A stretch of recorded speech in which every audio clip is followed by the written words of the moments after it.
Criminal boss. Nipate ibibade wele. Jigita me chani wele. Sigita nyani ba me dongada. Den jigita mo ba kono. Danya benga bara la ninjugu ya de kula buta chani.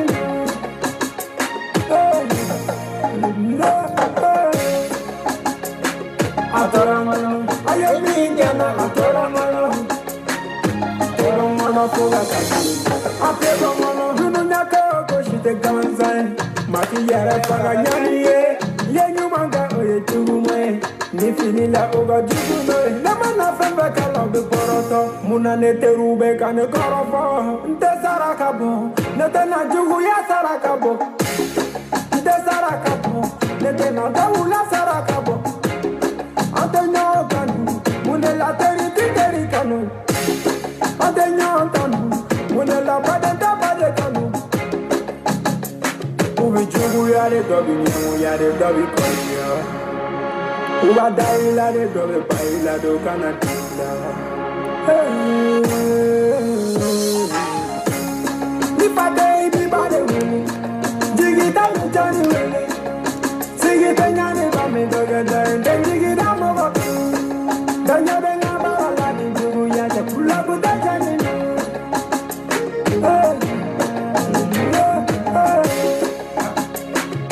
I need another Toramano. Toramano fuga kaki.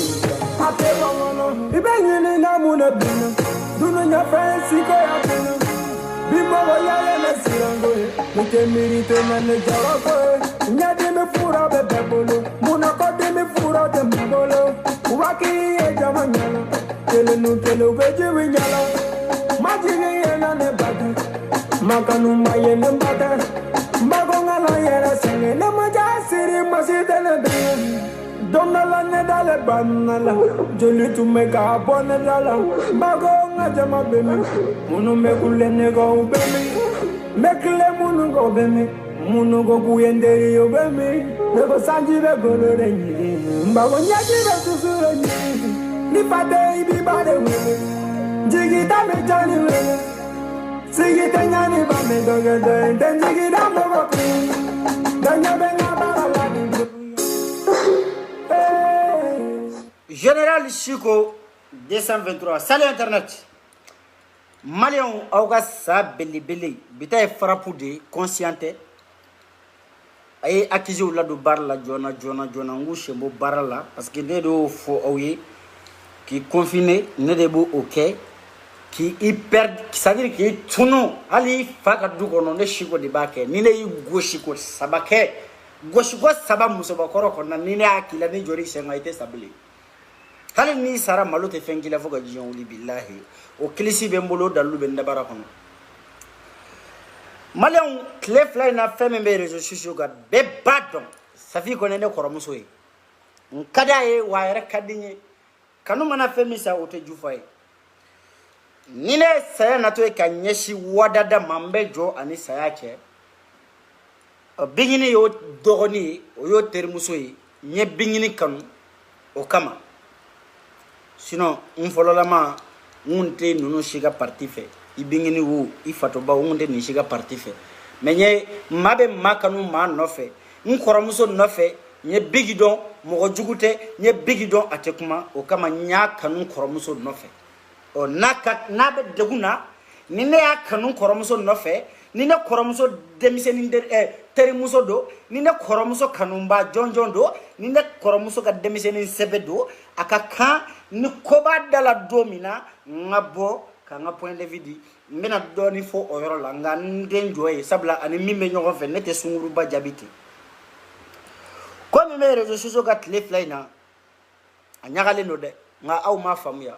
malion aw be ka taw pro yoro minga billahi aw tese ka famuya quoi c'est-à-dire poison muso jalani yere kolosi de muso jalani mayne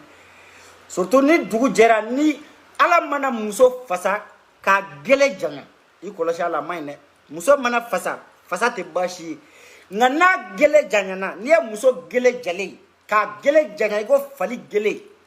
ka ajale iko macaroni spaghetti sandalesi flexi numéro 2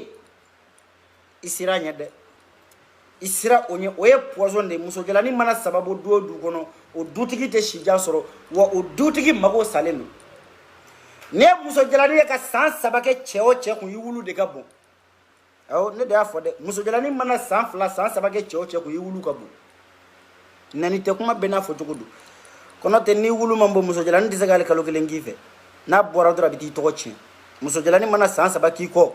san fla sangeli mfani mbache billahi wulu idoro de kabo ne de afo shiko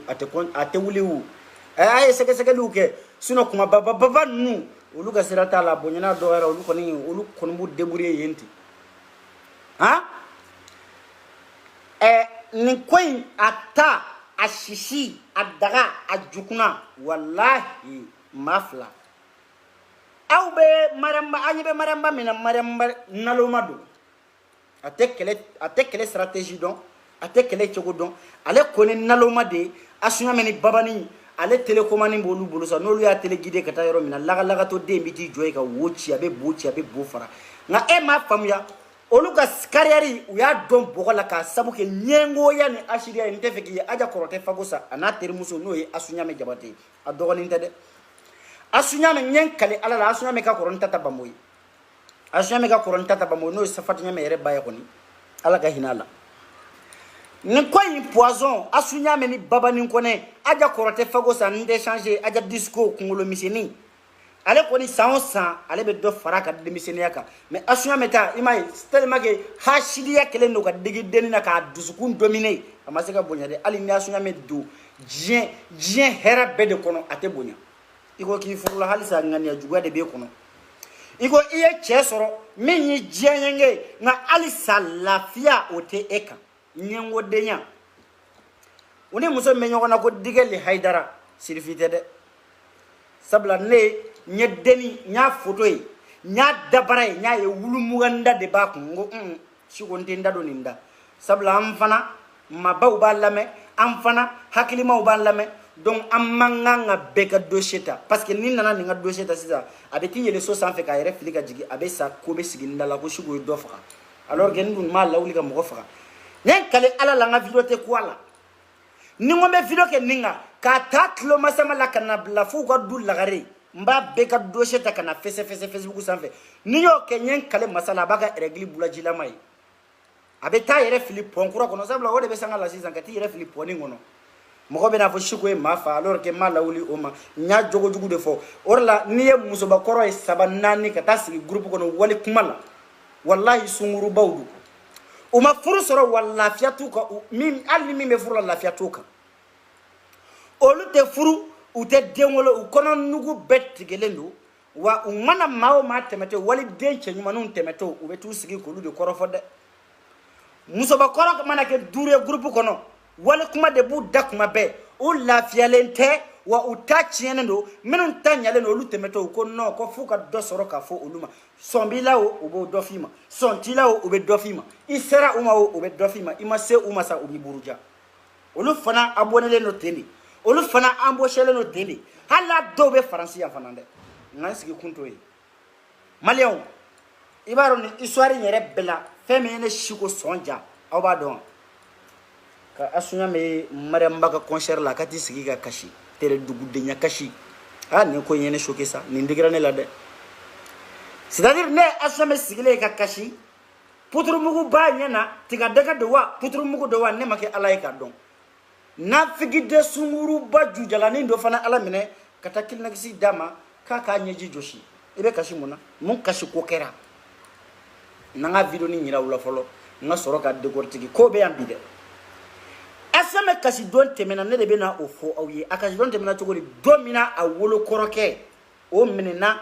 nangara bayala visa ko kumala ka di faden keneka jele unyena garange unyena funa unyena odo asunya me makashi akashi don temena de mbena obeka la wolo koroke vie jabate malika ye seri sabade ke nununka ani deni no be ko Fatim Kuyate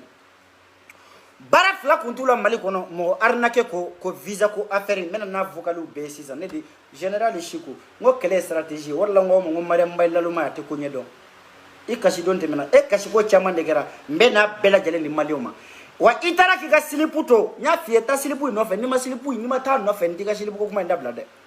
nta dabla de ijo mi video mi yere ntoro ni tese ka mun to la ngon tese ka ni tolere abadani ni ya tolere dro sampere ben kunchi nta tolere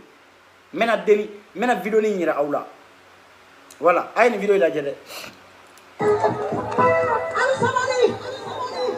Fatima buna ni mandoroguta ni masemu wulu ni bije ni dunya be kumala mumbabeta ni ala kalenda ni kuroma nyugo femfe benna ni bunya aha kasina pukife ni be foto tamba bibli bari masemu ebi ala ni kira cheni de footage dai ebi ngo ka dongli dago goye be bolo ki jugu sampa ni e kasito e jamala sumo kenaka kashi monjali mi kashi jarade goye be bolo ka dongli da ko bu sampa e izalama igele go ivare on ajijo usisa kashral marmit ka fani dam fatika dongli la nyof yengi ka sumu dai boli bana sisa e ko ni me wole fade on sumu kenaka nga ete sumu sigible bamako parce que qui toi la mau sampa ere minye dongli da ka goye mi nga boni ire bobara fly ke bi jugu sampa e jugu sampa ba mami ngo kale nyeda jugu la mami ngo kale ta jugu jabi ka jugu be mi fo kale ta me e kashiku e fananina e bananina dongli juma ndara ninkena nga dongli mi me manifi nyajibo na mfigide e kashiku kasi kunde fanye mena ni video ne fa kwa billahi e asu e marete malo asu ete malo de e kona ma fale idena itara États-Unis i korake i mine ki juke e makashi odone ngalondala nago ngalona beni obe katani ko kelenye sanshi minka ka foka be wali somogo ko kuma douala kata do mo ka fami ko ata dabla o damandi awlade o ne ka spécialité de billahi ne force spéciale di netta ala deli makanga nu ya nette ala deli mashika ne kanu ya parce que malenga kanu yere na fatala nga ay so mo ko kuma boala de nammo o boala abeni fani mbaje asu e ga sokono den kala la mate de e ga awga du kono sulari arnakeru sadiri proxénétu pédophile a bébé awga famille lay c'est-à-dire kuma ka on be dans le bela jale de A plus B a beni fani mbaje a bébé kuno ni bitekele wati ni dola ka dossier ko membulu ngume fe ka boka a blaka jeze jebeka me nye caché ni do soro 1500 € caché ko ngana kuma nye mantu o 1500 € banade o kera depuis 2020 wa aya ko lo shinade me urujila ngo defe ka ndado kuma la aya ko lo shinade suno caché imbanade abana abokera wa anora tenable meseka kuma shisha ay somoko ko kuma bala somoko kuma may koina nantara somoko kunda azukata awga du tigila kana bloga du lagare la billahi den kala la matashila do be français ali chini olu be danga denya de la olu tara muso koroba u furu ngi ka sabali dossier u dafale be mbolo beni fani mbache ni ma sabali dossier be shiko bolo de mbaga du ala ga du kononi ngoga du lagare ala ga dossier beni fani mbache be ma précédé akona bla kumala tara kashi muna mariama ka concert la ala kama kun fo nyene donda i fana ni concert kenaka de biti sigi mo ka sumu kenaka ka micro mine ere I dabara ni ngaboni I bodinge de be dabara baya kanfo de ko gonye be bolo ke bi jugu sampa de be dongli daka mo koromatike de biti sigi plateau la ki ere ke muso ngarai ja nyaji bokatelita mo ko bi fana ni mo ko mi banani I to ma fo I jamu ma fo I ga sumu kenete kati sigi moga sumu keneka kati take jugu sabo ya kashi bismillahir rahmanir rahim amage sumaila kanunte ka sumuye ka chewele sumula abeta ana fana bay kata kena tigi kena mine ka da bama ka bake demba tigi kena mi bama inviter sumi de beta na bay kata kena kuntigi ya mine ka demba tigi ya da bama kata su ki wole na assiste uniforme do ikan jama chaya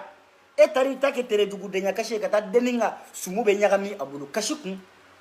muna kasira bi domina ikoroke ay mena vocal ndokala ay la témoignage be malika e 3 séries ayo de ke asuna me wolo koroke kan no e vie Jabate. Vie Jabate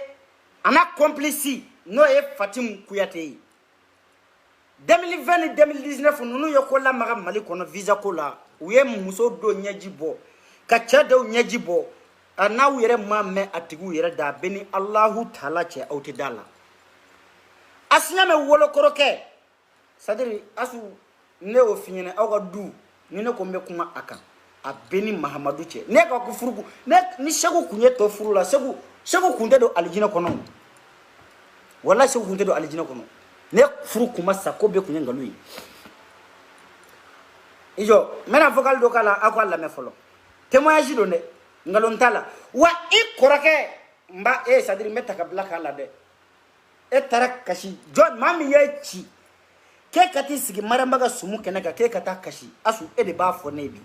wallahi ba fo awni ka fride aga du fale do kolo soirla aga du fale no zona aga du fale no sunguru bani tutu dila o te kashi kumbo ebe disigi mo ga sumu kenade ka ki kashi kasoro jugu sampa busa be bulu muna eti jugu sampa ebi kashi jugu bulu kashi kunema kashi le kundo mene asu tonton be États-Unis amala angene ibado yaro kumai sokono kuma do wallahi ni mboro ko su ni sokono kumai iyere ba do mega boni sursidi asu koroma fale ni tara États-Unis kabita vacation doga koroma fale a wolo tonton o de flene ka mene ka ju saba asu e ka kulisi boro yoro chama iga silibu tora dugu chama na de wa iga silibu iga de la iga silibu yilla ne uruji noiri no silibu ni cheka mi aka dogodi sabla ni bébé ni dengere nunte de bébé de 4 ans 5 ans là no lute e ka silibu te se ka do malaw ha kar harama denge ni jula kulisi sani sera fangata demisenu nga boutique de konosono e jula kulisi era te soro vraiment ala qui change mo ko ni vin jula kulisi mona doya ne ka ba go de ndane ha ni sigi ki mirika foko muso do fana be jamana ngono oluga silibu dama be sega asuka compliqué soutien soro abe silibu abe bashi soro awlaba ka banga amusoro ni do sira kungulu la wallahi do jula silibu etabe bola tem malikono olu fana ta bonya dandu maro nukoy gere ni kamba awolo koroke awolo tonton amala États-Unis akona ma fale o ya meneka musuko kala atobe ne cheuba kala musuba kala deni ale juba ngonyede ale taba ngonyede ka harama denge wati be ede birle no wodo kono konkise samangise bla te toto harama de ona de inkise samangise bla hada made ngo muso jalani na ye sans place sans sabake cheoche ku yulu de kabu ni doro mam bon billahi ate kalokelen ki bulu muso jalani ay ne muso jalani che ko abe gira ko abe sa no fa be kasha no fa be wardama abeni Mahamadu che doro de kabu ni doro ma idoro de kabu sa ne de afo shiko wallahi ate wuli ni en wuli billahi bisa après vous beou ni doro ma jakale medde wolo tonton wole tara ala mene kata bri ke kise sama fo mo de kana kise mino obulu o du kono kuma nyo fie mo mena na dossier davali mena na yede abeni ala ni kira che mena na yi koraka do fana be Shekina Jabate yaro fana de ngalo o nyona violer ke lante bamako on na change le kata kasula be mineru de mine ku violer wolo koroke na ni masabali a beni kurani chembe aka victime do ta kana sigi page nga ya seranya tala de atara kasola 2009 mais mbe isra mi nya maleon anga nyon bonya de katoka na dossier da katla fashi ko kana kuma kanje kana ntokofo ntala de ango boala aya shumi doni c'est-à-dire bingera ka ke violé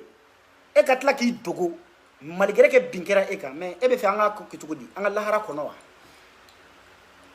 aworo koro ke Shekina Jabate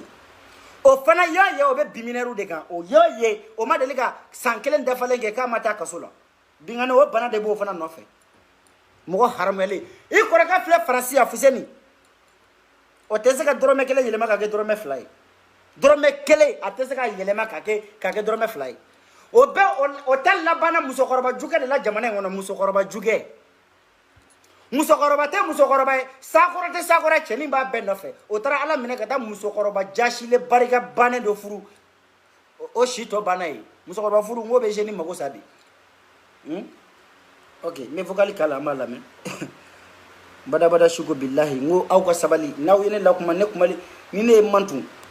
bɛna asu kɔrɔkɛ vie jabate na n ka photo yira aw la fɔlɔ jɔn de vie jabate ye n bɛ sɔrɔ ka na ni vocalu ye kuma bɛ yan bi dɛ a ye taa malika ka page kan 2019 2020 nin de y'a kɔrɔkɛ vie jabate ni minɛna visa ko affaire la fo malika y'i kale ala la ko n'a ma datugu kaso la ko a tɛ a nin tɛ lafiya wa nin ye asuɲa mɛ wolo kɔrɔkɛ de fa kelen ba kelen sin tɛ sin bila a bɛ jelibugu la a minɛna visa ko mankan na yan a ye victime minɛ ka t'u détourner k'u ka wari détourner ka tila ka dɛsɛ k'u lana faransi ka u lata amérique k'ale bɛ taa ni maaw ye faransi ale bɛ taa ni mɔgɔw ye états-unis e dɔgɔmuso pour que a ka se ka visa sɔrɔ ka taa europe ala barika batoma jabate barika kana bila kuma la kumaw bɛ yen n'i y'a wolo kɔrɔkɛ de ye fa kelen ba kelen vie jabate a ye taa malika ka page kan 2019 malika ye vidéo c'est à dire a ye un film de kɛ nin kan billahi série en 4 parties a bɛ nin cɛ in kan parce que a ye dɔw ka wari ŋanamu n bɛna k'a la c'est à dire n bɛ n da ye n bɛ n tigila ye koyi nkalon tɛ da maa la jamana in kɔnɔ maa tɛ boli ka t'i dogo maa kɔfɛ i jɔ n bɛna Garan Jabate n'u b'a wele ko vie tɔ yɛrɛ de Garan Jabate nka u b'a wele ko vie Jabate ka ne yɛrɛ to vacances la Fatima a y'a lamɛn Fatima ka nɛ pɛlɛkɛ Fatima ka kuma kɔnɔna la mɔgɔ min bɛ ko jate minɛ i hakili bɛ baara la Fatima on a a dɔ fana mana ye video la dɔrɔn olu sogo ne ka foyi ɲɛɲini voilà mais numéro ci Malika ma Fatima bɛ se ka mana biri de ɲa la sinon Malika tɛ ok Malika Fatima photo ye ninnu ye n kun tɛ min kalama n kun t'o kalama dɛ n kɔrɔmuso de nabɔ kalama bi ko mɔgɔ fila ninnu n ye ja min ci ma cɛ kamalen min b'a la ni muso min b'a la ni fa kɔnɔma don asuɲa bɛ kɔrɔkɛ k'u b'a wele ko jabate ko de y'o las'a ma il paraît que n'o bɛ baara kɛ ɲɔgɔn fɛ ko o b'a fɔ k'a bɛ États-Unis taw bɔ ka ne yɛrɛ to vacances la Fatima yɛrɛ ne wele ka ne ɲininka n'a sɔrɔ ni mɔgɔ tɛ ne bolo n bɛ taa États-Unis o kɔnɔ kɛra a ye ne girin cogo sugu bɛɛ la parce que komi a kɛra ɲɛna ko dɔɔni bɛ ne bolo hali ne ba ka lamɔden dɔ bɛ yen ne bɛ fɛ ka na n'o ye a ye ne girin o ta la. Très bien ni cɛ in de nana a démasquer asuɲa bɛ kɔrɔkɛ don a bɛ jelibugu la nka Fatima yɛrɛ bɛ n'a fɔ k'a fɔ ale ni hali cɛ muso o de bɛ yaala ɲɔgɔn fɛ ka taa maaw ka wari minɛ k'u b'u visa d'u ma nka n bɛ taa ɲɛfɛ yan c'est pas intéressant le plus intéressant a y'a lamɛn à partir de 13e minute a ye taa Malika ka page kan n k'a bɛ yen général Chico mɔgɔ la taa États-Unis mais k'ale ni dɔ bɛ baara kɛ ɲɔgɔn fɛ u bɛ mɔgɔ la taa Faransi o ye Fatumata Kuyate de voilà u bɛ mɔgɔ la taa par ressemblance voilà an ka sujet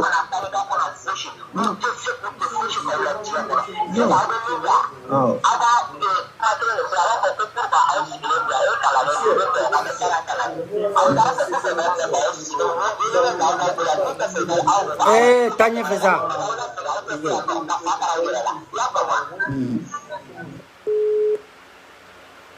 bon min bɛ ne arrangé o ye ressemblance de mais an taara Jabate fɛ le 8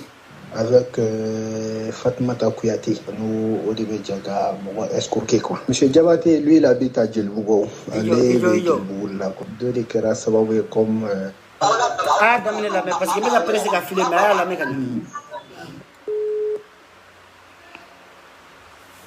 Mais il faut les niachi malin d'Embela Djelema. Moumé Malikona, Moumé Malikora. Il faut les niachi là, Jogulu Bela Djelema. Il faut les niachi Malika Yarema. Bon, Kassarado de Nesro. Kassarani, j'ai été escroqué par deux personnes. Un certain monsieur Jabate avec Fatumata Kuyate. Ouais, Jabate, le frère de Aladje. Monsieur Jabate, lui, il habite à Djelbougo. Allez, Djelbougo. la quoi. Dole kɛra sababu ye comme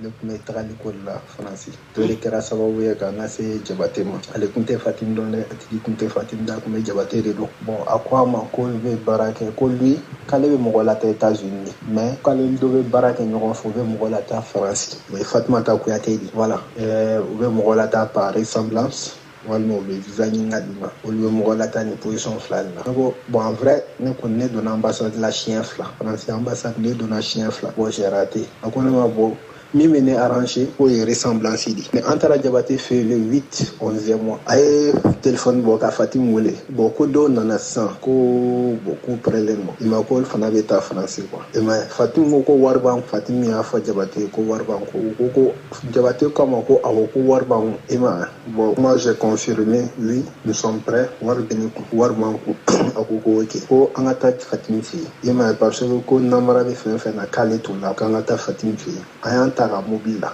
a yɛrɛ ka mobili Jabate yɛrɛ ka mobili a y'an ta an ni Fatim kumana Fatim ko a ma k'ale bɛ mɔgɔw la taa Faransi ça fait 6 ans de cela nin y'a ka baara de souvent dans le mois a bɛ taa ka sigi ko min kɛ c'est trop ça va à peu près 3 4 5 fois mais ko nin y'a ka baara de ça fait 6 ans donc il y a pas d'inquiétude là-dedans ko ale bɛ taa ni mɔgɔw yɛrɛ de a yɛrɛ de bɛ taa u bila donc kuma kɛra ka ban an bɛnna kan k'an ma ko le 20 ko ni Ala sɔnna k'a bɛ taa billet le 20 décembre ko an bɛ taa a ko an ma k'an bɛ taa ne ko non Fatim kana fɔ k'an bɛ taa dɛ e de ko a ma k'an bɛ taa ɲɔgɔn fɛ donc an tɛ se ka taa nin fɛ a ko non bon ko ale kan ka dɔ fana ka dossier labɛn i ma ko ani dɔ fana ka pas le 30 bien le 10 janvier ka ni dɔw bɛ yen a ni dɔw bɛ taa donc ale bɛ to yan mais an kelen tɛna taa n'a baarakɛ ɲɔgɔn dɔw bɛ yen k'an n'o de bɛna taa ɲɔgɔn fɛ k'o ye polisi de ye o ye tentigi i ma mais k'an b'o sɔrɔ vol kɔnɔ ye de o t'a yɛrɛ yira n'an ye dɛ k'an b'o sɔrɔ vol kɔnɔ k'o b'a yɛrɛ yira n'an ye ko n'an sera aéroport la a b'an photo ta ka caman donc n'an yɛlɛnna sanfɛ k'o b'a yɛrɛ yira n'an ye donc ça trouve que a ye instruction ninnu bɛɛ. Voilà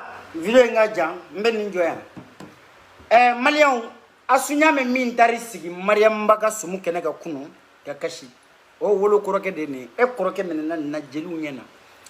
Kuyatelakaw ɲɛna Jabatelakaw ɲɛna Sisogolakaw ɲɛna Traorelakaw ɲɛna nin bɛ kasi kun bɔ dɛ nka e sunguruba jujalanin juni tɛ n ka muso n fani ba ni nana commencer an bɛ don n balimamusow fana gasi la n bɛna don musojalaniw gasi la sinon nin tɛ pa ye nka basi tɛ maliyɛnw n bɛna kumakan kelen fɔ aw ɲɛna n y'o f'i ɲɛna n bɛ segin a kan deni min bɛ yen ko Digɛli Ayidara ne tɛna ale kɛlɛ dɛ parce que n ka kɛlɛ tɛna ko ale la nka Digɛli tɛ terrain kunkolo tɛ maa si ye Babani Kɔnɛ Asuɲame ninnu filɛ nin ni maa fila ye bilayi ni sabanan kun yera ninnu na Mali kɔnɔ Mali kun tɛ taa yɔrɔ si u bɛ jamana ci quoi aw y'a mɛn ninnu taara min fɔ Fati Ɲame ma Digɛli u ka groupe kɔnɔ min fɔra Fati Ɲame ma aw y'a mɛn dɛ maliyɛn yarɔ maliyɛn bɛɛ bɛnna kan ko Fati Ɲame Kuyate k'a da tɛ manamana ko la ka n ka siɲɛ fɔlɔ tɛ nin ye a ma mɛn ne bɔra ni Lamɛri Jabate kumakan diɲɛ nani jumɛn de bɛ yen a ma min da Fati Ɲame kan aw ye Fati Ɲame kuma bɔtɔ ye ka kuma Lamɛri Jabate plutôt pardon Bilemani Nkababilen tigi Bilemani Ndiɲɛsɛ 7 tigi Bilemani Ɛrɛgili Banbali tigi Bilemani ne bɔra ni Bilemani ka vocal ye yan a bɛ ka Fati lagosi ko layiru tɛ Fati la Fati ye fisiri wale de ko ne wo kelen don a bɛ tan to a bɛ bɔ tan a wolokɔrɔmuso sinamuso Fati kun bɛ taa don mɔgɔ Bilemani Sumano kun bɛ taa don mɔgɔw ka inbox kɔnɔ diɲɛ nani tɛ a tɛ min da Fati kan ne bɔra n'a vocal ye aw ye Fati ye ka kuma aw y'a somɔgɔ bɔtɔ ye ka kuma aw y'a ka publication ala bɔra ka fɛn fɔ aw y'a yɛrɛ marqué a ɲɛ kan hali sumukɛyɔrɔ la k'a bɛ dɔ kɔrɔma tigɛ ko parce que ale nenina ayi sabula maliyɛn bɛɛ bɛnna kan ko Fati éduqué don maliyɛn bɛɛ bɛnna kan ko Fati sabalilen don maliyɛn bɛɛ bɛnna kan ko Fati maralen don maliyɛn bɛɛ bɛnna kan ko Fati ye jeli ye ko exemple kan ka ta a kan a ma kuma wa ninnu filɛ nin ka taa groupe sigi jɔn ka mɔgɔ Babani Kɔnɛ jɔn ka Babani ne y'a fɔ Babani tɛ se ka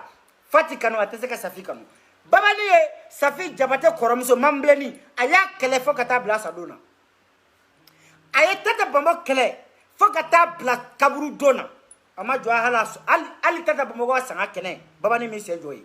atese ka jona jora be crise piqué a flambe tara a flambe tubira a flambe segira ala manga baba ni me hali shina ale be miniji budona aja kungulo misheni fana korote fagosa aja korote fagosa billahi anga tegere foyde ko aya ke ko ba korote fagosa aye tata bamo kele fakata bla o sadona o wolo denin kele min tora ko be dongli ninda a flene kati ko da ko fana fe mi ni dengolo kunjara ela e deuna wallahi modeni fatinya me ko me kiflain ni dengolo kunjara e baba na sama soro e modeni fatinya me nunu be mi ko kele la tian wangalo ayo kele fakata bla o sadona o denin kele min tora ko fe no be ko chieta dongli da a flene kati ju noro fana na a bobara kala matra sugotala aja el la fialente fana ko lumise etel la fiyan saya donte billahi ebe tatali inna ta ebe tata sese drame o e sangani min surat lefla ayo fana kelefo be takaburu afara re ka yo faka jamare ko ni chete woni ngalonte parce que e de wulla ka clair ka sese kelefa de keneka ami fa kala mi banani au contraire ayi jo keneka ko ka karamo de yi nga iko petu ko ika karamo te ko fika o ko dan denena ala nana ke o ka kalfa minena la wani dem mo bolo sama soro no de fana be fada nya kelela safi jabata koromuso mambleni ino e tanke nyoga fe aw kume concurrence la nyoga fe aw e mikoro ko keleke o fana iyo kelefo ka tabla o sadon o fana tari da ki sumaya inani i tutu noro o fana doganina no e safi jabate dongo do shekura bibolo dongo do kuma kura bida wati mina ekangi sigi ki denflon ka uladia ka kuma fuye dongli be data ndé ko tata ba mako me conseil di demsenu ma chokomina ami ko taba ke chokomina kanja ba ke chokomina makwate numéro 1 de ba ke chokomina e ko aide ka teketele ko nunu man korone e ko ka korone e shidela ko ngake juka kene kateme olutaka ko feno luka keleke cheko kelela feno luka concurrence ke mikoro nofe ko feno luka concurrence ke black ro nofe iti miri manis ni miski kuma do to kuna kan yulu kuma do le ni sigira to kuna ni adunga dun iya ite ka fa ibi miri sigi kuma la billahi be wuli sabla hakli de be fa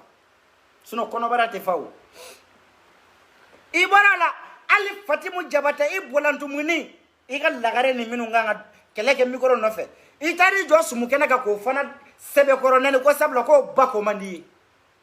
deni mungila ngawre kundu aga groupe ya aga kain doso koroba alhamdulillah bi o date kuma na mbo o iparni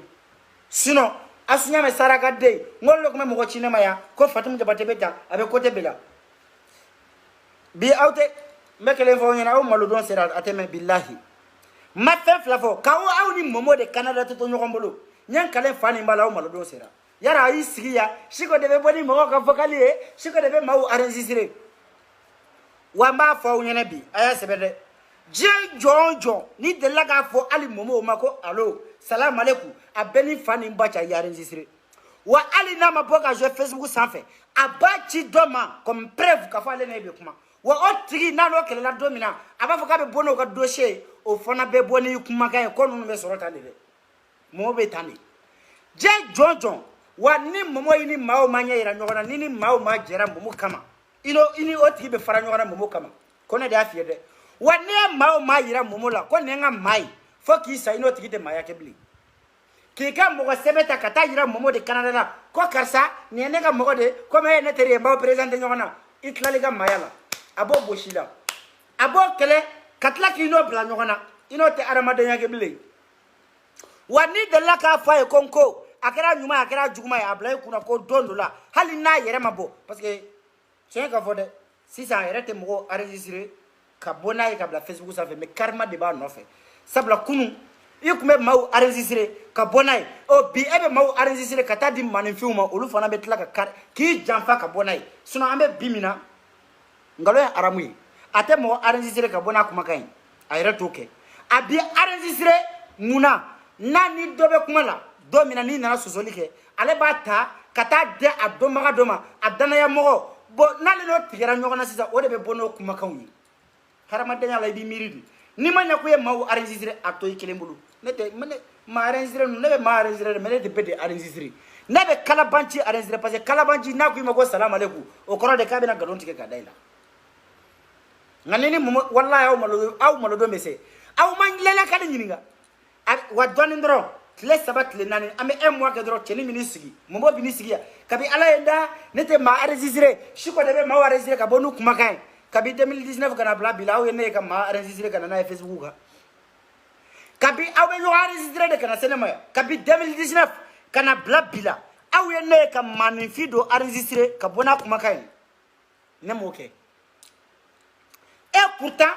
appeliw bɛ ne bolo appel yɛrɛ tɛ vocaliw bɛ ne bolo a bɛ ni fa ni n ba cɛ ni n ko n b'a jouer réseaux sociaux kan don min na dɔ bɛ c'est à dire dɔ ba ka furu bɛ sa wallahi dɔ ba ka furu bɛ sa mais n t'a kɛ n ka hadamadenya n t'a kɛ mun na ni n y'a kɛ maaw bɛ siran n ɲɛ n t'a kɛ mun na ni n y'a kɛ maaw bɛ tigɛ n na o kama n y'a dabila sabula fɔlɔ n yɛrɛ tun b'a kɛ mais maaw ye n wele Siko anw yɛrɛ bɛɛ bɛ kuma i fɛ qu'est-ce qui prouve que sini ni n'anw kɛlɛla i t'an kumakan bila Siko i bɛ ka lasira i ɲɛ depuis o kɛra n yɛrɛ n sigi n ɲɛ miiri n ko hadamaden ala ye kunkolo di donita fɛn tɛ miiri fɛn don n y'a dabila nka Momo ye arankɛri ye dɛ aw ma ye ne ni Momo bɛ kɛlɛ la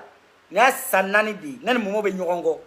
an bɛ réconcilier 1 mois an bɛ ɲɔgɔn buruja 1 mois an bɛ tila ka segin ɲɔgɔn ma 1 mois an tɛ fara ɲɔgɔn na an tɛ taa ɲɔgɔn kɔ ale nɔtɔ ye ne nɔtɔ ye n t'a dɔn o défaut kɔni bɔra maa o maa la n t'a dɔn ala yɛrɛ y'o kɛ kun min na mais ala de b'o kun dɔn nka ni ni Momo ko salam aleikum aw ma ɲinɛ Lela Kani ta kɔ dɛ a ye min da Lela Kani kan yan aw ɲinɛna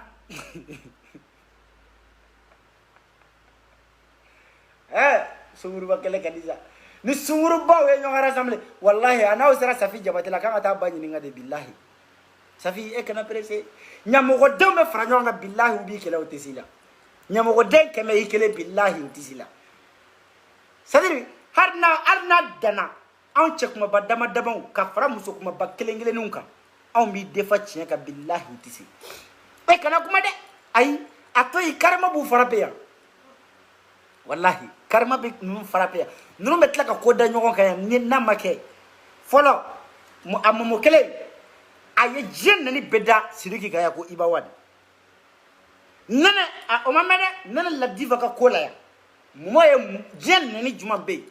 diɲɛ burujali jumɛn bɛ yen diɲɛ nkalon jumɛn de bɛ yen diɲɛ manamanakan jumɛn de bɛ yen ni Momo ma min da Sidiki Jabate kan nɛnɛ Ladifa ka ko la yan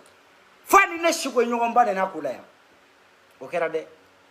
bi est ce que aw bɛ Iba Wade to fo dilajaw n kɔrɔkɛ yɛrɛ dɔ bɛ Canada Jabi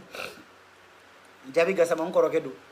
fo ye t-shirt dilan spécialement ka sɛbɛn kɔfɛ ko gladiateur ka sɛbɛn ɲɛfɛ Momo de Canada ka taa d'a ma est ce que bi hali Momo tɛmɛtɔ aw bɛ Iba Wade tɔgɔ mɛn a da aw t'o kun dɔn dɛ mais a ye t'o kun ɲini mani cachet de tigɛra a bɛɛ ni fa ni ba cɛ kɛlɛ kun ye nin de sa yala tɛ Iba tɔgɔ fɔ Jaba sɔrɔ ni Lela Kani ka kɛlɛ la yan an ye Lela défendre ne Siko ne ye video min kɛ Jaba kan a waati a bɛ video 15 bɔ ja Momo min bɛ ka n ko maliyɛn t'a dɛmɛbaga fɛ maliyɛn b'a kɛlɛbaga de fɛ billahi Momo min bɛ ka Lela buruja k'a di Jaba ma Momo tun bɛ ka Jaba défend ne tun bɛ ka Lela défend Lela ye mun kɛ a ye contre attaque kɛ ka ti gɛrɛ Momo la k'o négocier Assou Sangaré taara u bila contact la ka Momo négocier k'a k'ale nɛni dabila ale yɛrɛ natɔ don Canada bientôt ale bɛ ordinateur san ka d'o ma 4 000 €, téléphone iPhone 11 Pro Max o y'a sɔrɔ de bɔlen don n b'o san k'o d'i ma Momo ye nin bɛ enregistré Lela mana Canada k'i ban ka taa Momo ye ka taa États-Unis ka Momo wele ka to New York ko vraiment ko ciw cayara ma ko n bɛ New York ko mais n bɛ wari ci yɛrɛ ma i bɛ t'i ka fɛnw san Lela ka tila ka segin ka bɔ New York ka taa Mali la k'i ban ka Momo ta sara a ye direct saba de kɛ Lela kan direct saba a bɛɛ ni fa ni ba cɛ a bɛ enregistré len bɛ yan parce que a bɛ direct ninnu kɛ kuma dɔ la a b'u supprimer mais saba bɛ bɛ n bolo yan a ko donna cogo o cogo a y'a bɛɛ ɲɛfɔ u jɛra kan min kan a y'a bɛɛ ɲɛfɔ aw tɛ nin cɛ in dɔn billahi o kɔfɛ a ye Lela bila ko Assou Sangaré y'a deli a na Assou Sangaré yɛrɛ ta a nana Assou Sangaré ta c'est à dire a y'o kɛ escalier de quoi a bɛɛ ni fa ni ba cɛ tellement que Assou Sangaré buruja fo turuna ka bɔ circulation na n'a y'i défend a bila i kunna k'i kɛlɛdenw sera dɛ ni Momo c'est à dire to anonyme na o ka fisa Momo kana sigi k'a b'i défend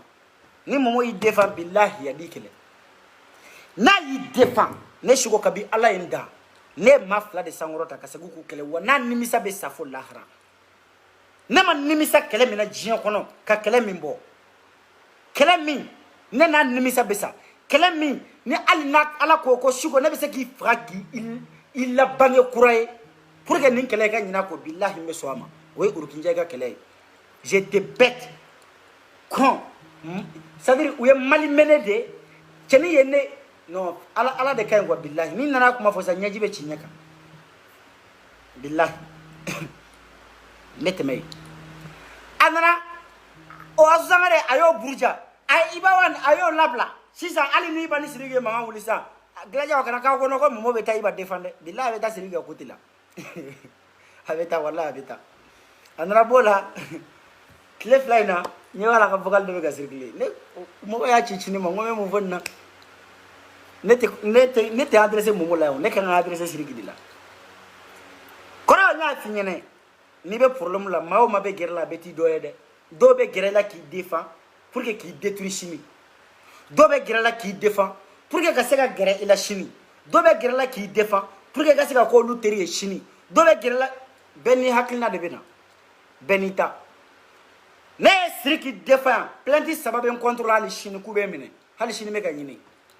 mais bilahi ala ye n sera a yɛrɛ ye n sera ye dɔrɔn tama kelen wo sɔgɔlen o ma tɛmɛ n'a cɛ wa ni Sidiki ka maa dɔ bɛ yen ko min delila ka n wele ko Siko ni minɛ ka sababu kɛ i ye Sidiki défend wallahi ala kana to i ka salatu tigɛ bilahi n'i ye salatu tigɛ bilahi ala ko ye nkalon ye wa n'i ye nin kuma in fɔ n'i ye sutura n b'a ɲini masa arahamani fɛ a kana sini ɲinɛ i woloba n'i wolofa la n'a y'a sɔrɔ dɔ delila ka tama kelen di ne ma Sidiki ko la yan ko Sidiki défend ni minɛ i ka Sidiki défend ala kana sini dugu kana jɛ k'i fa n'i ba to yen wa ni i yɛrɛ n'olu balola ala k'a kɛ tunga n'i bɛ tunga dilan bilahi i ka kɛ faden sago ye tunga la maa tɛ yen anw y'an ta kɛ ala kama dusukun bin kɛri kan bɛ bɔ n b'i défend wa Sidiki yɛrɛ a y'a ɲininka dɛ kabi ala y'a da bilahi a ka tama kelen ka haramuya n kɔnɔ tama kelen a ka haramuya n kɔnɔ anw y'an ta kɛ ala kama ja dɔw b'u ka dɔw b'u ka cachet minɛ anw ma kɛ ɲamaden ko in na plainte saba ne yɛrɛ kelen Momo min plainte ma tigɛ o kama o bɛ ka cachet minɛ n fa nin ba o de la n ko n tɛ maliyɛn i kana maliyɛn défend gratuit la han ni ne ko n ka cachet minɛ hali ni n kun taara kaso la alhamdulilah a banna marché ye conclu ne ye n sigi ka Sidiki défend tiɲɛ kan sabula bin kɛra kan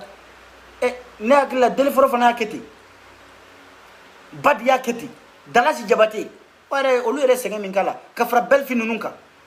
mais e banamɔgɔ e k'i bɔ kɛrɛfɛ e bɛ cachet minɛ ka cɛ défend wa Sidiki k'i sigi dɛ kɛlɛ ma ban dɛ wa ne de b'a f'i ɲɛna don n'a nataw la ne Siko ne ni ɲɔgɔnnaw anw de bɛ n'i bosi Momo la parce que a ma tila i la dɛ wallahi n'a y'a mantu tile filɛ na a bɛ ka stratégie de ɲini mais cɛnin dɔn trop n'a fɛrɛla i ma n'a y'i gosi bilahi i bɛ ɲɛnaminɛ a sunya mɛ sunguru bamusokɔrɔ i ka silipu filɛ nin ye k'i ka n'i ka silipu nɔfɛ i dɛsɛra e de bɛ taa don Momo kan ka mɔgɔ ka famille ta k'a di don dɔ la ala i fana ka famille bɛ di Momo kelen ma bilahi o don an kɔni n'an sigi kan bi aw bɛ ne wele ko n ka kuma bɛ kuma mun na n tɛ sigi a ta to n ka ɲɛlɛ dɔɔni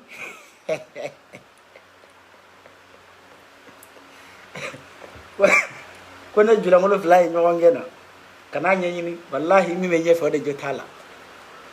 julankolo fila u bɛ ɲɔgɔn gɛn a ye ɲɛfɛta de jo t'a la sinon kɔmɔgɔw o ta ye tiɲɛ ye mɔgɔw bɛ tila ka a bɛ ko wɛrɛ la maga ye min tɛ nin si ye nka Safiya kana kuma dɛ a to tan dɔɔni dɔɔni don Asu Sangare kɛlɛla yan a kun b'o de kɔ a y'o kɛlɛ a kun bɛ Babani kɔ a y'o kɛlɛ c'est à dire a ye Babani a tugura Babani kɔ k'a kɛlɛ ka tila ka tugu a kɔ tuguni barika to Babani fana na ye a ye Lelakani kɛlɛ yan Asuna bɛ taa man jan dɛ wa hali gorobinaw bɛ yen a y'olu kɛlɛ yan dɛ mais an ka tɛmɛ Asuna e ka patron kɛlɛla e bɛ kɛlɛ sa Mamu ta de bɛ tan ta kosɛbɛ a bɛ mɛn a tɛ Mamu kɛlɛ a tɛna Mamu kɛlɛ sisan parce que Mamu y'a ka entreprise di a bɛ wari sɔrɔ Mamu nɔfɛ mais ni Mamu y'a ye k'a b'a écarté ka bɔ mouvement la don o don wallahi Mamu bɛ taa tɔɲɔ fɔ lahara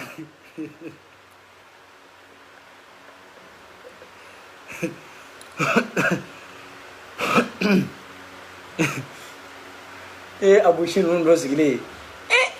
aw kana o sigi jema o yema ko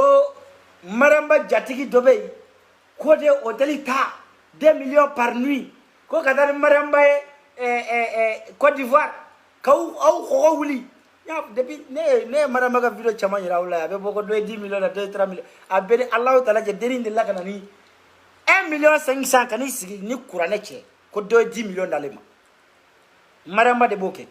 maramba de be wa mu gamene ka fo ma ye ko wa keme de babulu abiso la de prévu ejman ama fo Facebook kale ngaya sumugaro kale ngaya ka mo ko romatike ka jatigu sangoroda jatigi ni jeli muso sigile ko do 10 millions na ka tigi ko to kana fo abeni fani ma je galonu so kute to ko fo yede kata 10 millions di jelima na akilo to ko songodi ka jeli son katla ka fo ki to kana fo lebe nyuma de ke ete misiri yorodo ete ofel na Nelson Mandela yorodo no te ala ko eda ka 10 millions di jelima ko kana to fo billahi ni ay mama dang nangara badu galondo ni ame jeli muso da masonde mariama na ni sigiya kale jatigi do o sot o de ale ka billet d'avion tigale na che abusi mawka fo gonche ale fana ka fa che wa ni ma ala ma fara iga idembe be ke teluma telu de be abusi kuno tali ceba koroni tali amane tali fem fla de billahi labango juguya ani fandande nyebe sa fandala o yebe sa labango juguya la telu tigi yodi do ke ala kadi cheta ko ede aw nana sigiya ko jatigi bado ya invité non ay valeur de fo beta 15 millions na katanu ye ku ka billet d'avion tige ku bla jet privé o kono kata ku kata hôtel Ivoire la Côte d'Ivoire soukele 2 millions francs CFA kata Côte d'Ivoire sobagri ka nosi tama ja sirigi jawate de au financer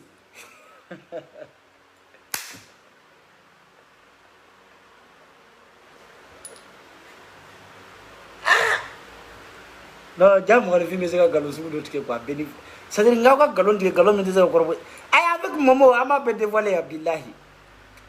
avec momo non pas ya o koni kana jorola na mafani affaire girani mawere de na girani momo konde abebe tla kana sur Facebook ya wallahi mata wele mata chi me kuma kanu metla kana soro yali wa mabane na to me mei o te boka chien foka awe galo minute ka ku contredit yana donga se suno bitay far yana no ni business ke ni momoy amase kata fo ni be fe ikuma kanga jien be soro amase ka boka video kene momo wele ikanye fo ay dro jien be ba me abachi kaba bachi privé la abela ko WhatsApp groupe abet la kana Facebook ya ka plan B di na ma marché duguma be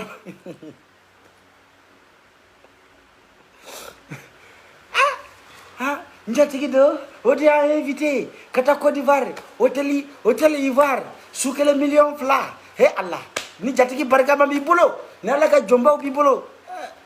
nda vo shiriki jabate shekelo kun foli ni tatala ko bay be pour rien tout ça pour ça et pas vo shiriki jabate abusi mare fade sawi ha avo shiriki ma bange keto kamale ngoni fola shiriki ma bange kan ngoni misheni to e bolo abushi bite ete bila kono ede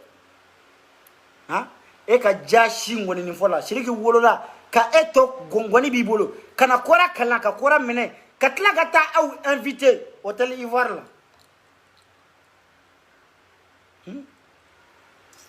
nisani danga denya ni kera danga de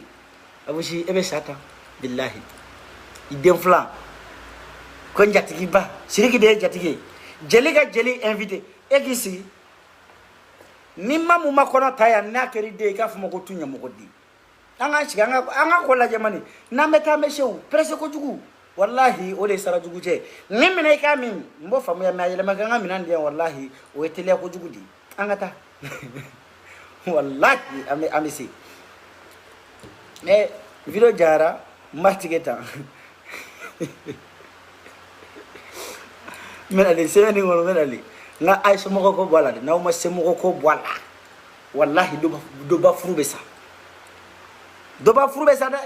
angata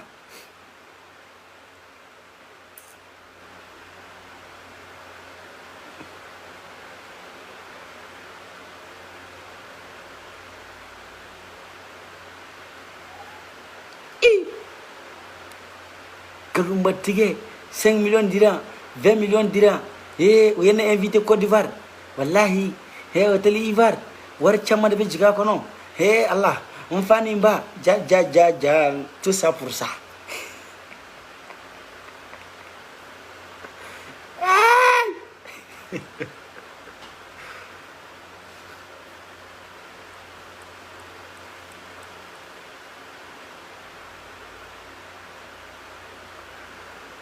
Bon, Krimzi, ne vous ne faites que son de jeu, mais mettez.